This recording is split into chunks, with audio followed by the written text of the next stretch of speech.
Bonjour à toutes et à tous. Aujourd'hui, je m'adresse à vous parce que ces jours-ci, ma chère et tendre maman ainsi qu'un ami m'ont fait part d'une douleur de dos qui était assez gênante, même très gênante.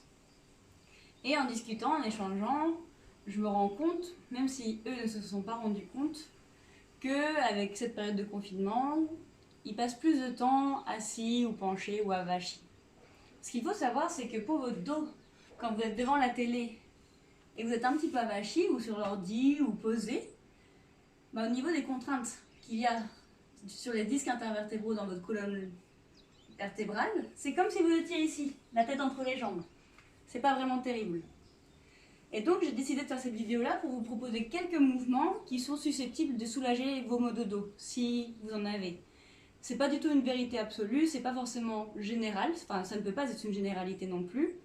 À vous d'essayer et surtout d'en parler avec votre thérapeute ou un thérapeute si vous en connaissez un. Donc, vous avez mal à ce niveau-là, un point d'un côté, en ceinture.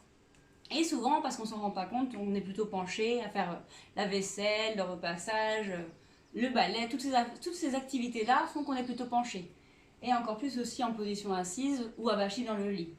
On est rarement en ouverture. Donc les petits mouvements que vous pouvez essayer pour soulager ces douleurs va être le suivant. Par exemple, vous vous mettez debout, les mains sur les fesses, et là vous essayez d'aller en arrière doucement. Ça peut faire mal pendant que vous le faites parce que votre corps n'est plus habitué à le faire justement. Vu que vous passez la journée enroulé, forcément ça peut faire mal à ce moment-là. Mais essayez quand même de supporter cette douleur-là et le répéter 10 fois. Comme ça. 1, on revient. 2, 3, pas plus rapidement, pas plus lentement.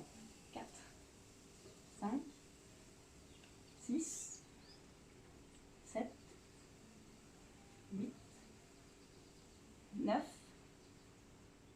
et 10. Il faut essayer de prendre sur soi malgré la douleur, si c'est insupportable, et également aller à votre amplitude maximale. C'est-à-dire que si là, c'est déjà votre maximum, allez que juste que là pour faire les 10. Si au contraire, vous pouvez aller plus loin, allez plus loin.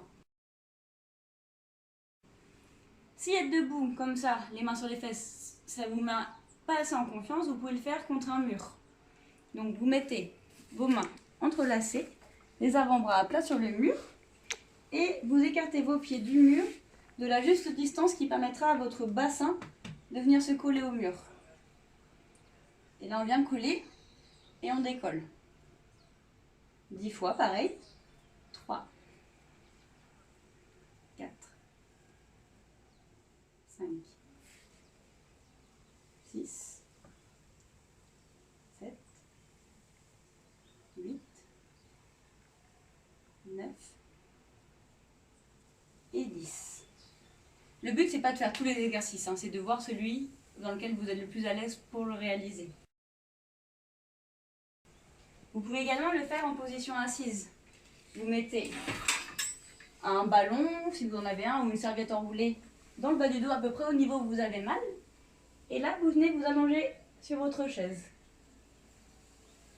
On s'enroule et on revient. 2, 3, 4, 5, 6, 7, 8, 9 et 10. À chaque fois que vous faites les 10 mouvements, patientez quand vous les avez faits et attendez un petit peu.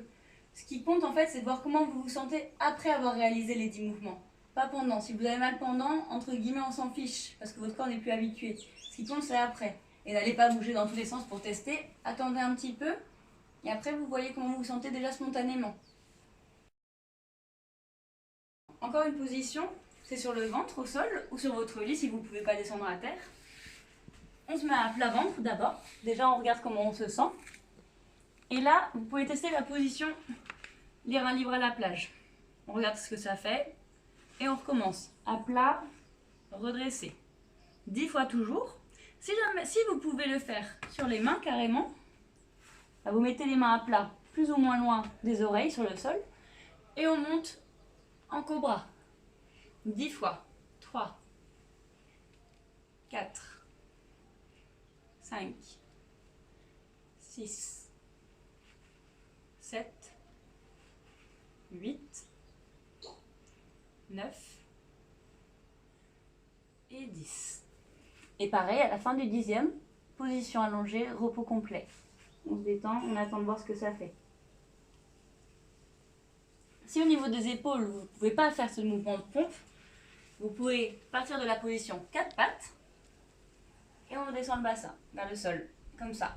Là, c'est que les jambes qui travaillent, les bras ne plient pas, les coudes ne plient pas.